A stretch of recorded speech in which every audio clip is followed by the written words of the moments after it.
Cycle चलाते समय जब तक हम पेडल मारते रहते हैं तो हमारी साइकिल एक ही गति से चलती रहती है, लेकिन जैसे ही पेडल लगाना थोड़ा धीमा कर दें तो साइकिल की गति भी धीमी हो जाएगी।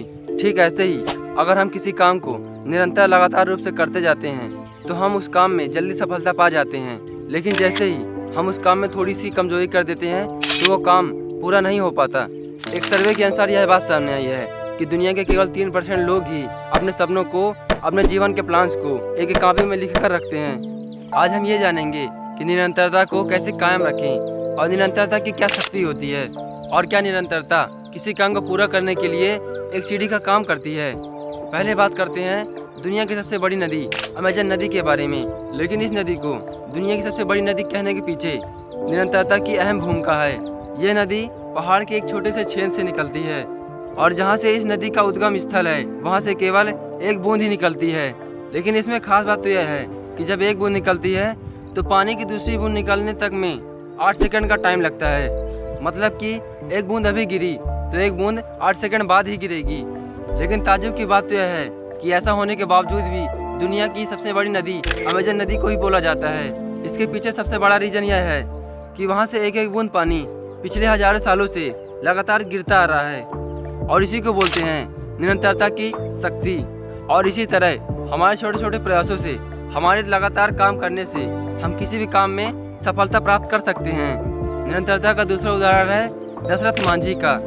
कोई भी आदमी एक पत्थर को तोड़ते तोड़ते पसीना पसीना हो जाता है, लेकिन इन्होंने 360 फीट लंबी और 25 फुट चौड़े पहाड़ को ही तोड़ डाला, और वो भी केवल एक हथौड़े और एक छेनी की वजह से। लेकिन यहाँ पर एक बात आती है कि क्या इन्होंने यह काम एक दिन में पूरा किया? नहीं, क्योंकि केवल एक दिन में 1 या 2 पत्थर ही टूट पाते रहे होंगे, लेकिन इन्होंने रोजाना 1 या 2 पत्थर काटते काटते पूरे पहाड़ को ही काट डाला और अकेले दम पर एक सड़क बना दी। ये ऐसा इसलिए कर पाए क्योंकि इन्होंने निरंतर काम किया। दुनिया का कोई भी काम करो, आपका मकसद कुछ भी हो, बस एक बात याद रखना कि अगर किसी भी काम को लगातार किया जाए तो वह पूरा ही हो जाएगा। और आगे तीसरा उदाहरण है कि जब कोई बस या फिर कोई गाड़ी एक टायर की वजह से एक जगह से दूसरी जगह पहुंच जाती है और माना कि इसने 50 किलोमीटर तक का सफ़र तय किया है, लेकिन अब यहाँ पर बात आती है कि 50 किलोमीटर का सफ़र पहिए के केवल एक घुमाव में ही पूरा हो गया होगा। नहीं, ऐसा बिल्कुल भी नहीं, क्योंकि अगर पहिया एक बार घूमा तो वो ज़्यादा से ज़्यादा 1 या 2 फुट ही चल पाएगा। लेकिन वही एक पहिया अगर बार बार वहीं पर घूमता रहता है और एक ही गति से चलता जाता है तो 50 किलोमीटर क्या, यह तो 100 किलोमीटर तक का सफ़र तय कर लेगा, क्योंकि पहिया तो घूम रहा है लेकिन निरंतर एक ही दिशा में और एक ही गति से घूम रहा है। और इसी को बोलते हैं कंसिस्टेंसी, क्योंकि बहती हुई नदी का पानी पीने के लिए स्वच्छ होता है, लेकिन अगर उसी नदी का पानी अगर ठहरा हुआ है, अगर बह नहीं रहा तो शायद वह पीने के लिए योग्य नहीं है। और इसीलिए किसी भी काम को लगातार करते रहने से उसके पूरे होने की संभावना करीब 90% तक बढ़ जाती है। और याद रखिए कि अगर आप केवल एक कदम चलने से 1 या 2 फुट की दूरी तय कर पाते हैं तो आप उसी एक कदम की वजह से, अगर आप वो कदम लगातार बढ़ाते रहते हैं तो आप मीलों तक का सफ़र आसानी से तय कर लेंगे। बस चाहिए तो निरंतरता। और हमेशा बारिश की एक बूंद बड़ा सैलाब आने का कारण नहीं बनती, बल्कि एक एक बूंद का लगातार गिरते रहने के कारण बाढ़ भी आ सकती है। लेकिन आज के टाइम पर बहुत लोग निराश हो जाते हैं, सोचते हैं कि मेरा काम फेल हो गया, मैं ये नहीं कर पाऊंगा, शायद मैं इसके लिए बना ही नहीं हूँ। तमाम दुनिया भर की बातें याद कर करके निराश होते रहते हैं। और मुझे लगता है कि असफलता नाम का कोई वर्ड ही नहीं होता, कोई शब्द ही नहीं होता।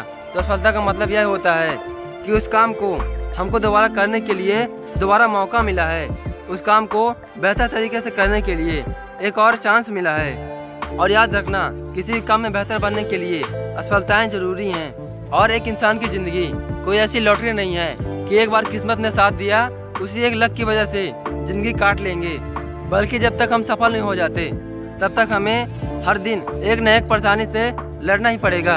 और याद रखना, किसी भी काम को पूरा होने में निरंतरता का बहुत बड़ा रोल होता है, क्योंकि जब निरंतरता हमारे किसी काम में आ जाती है तो वह काम पूरा ही हो जाता है।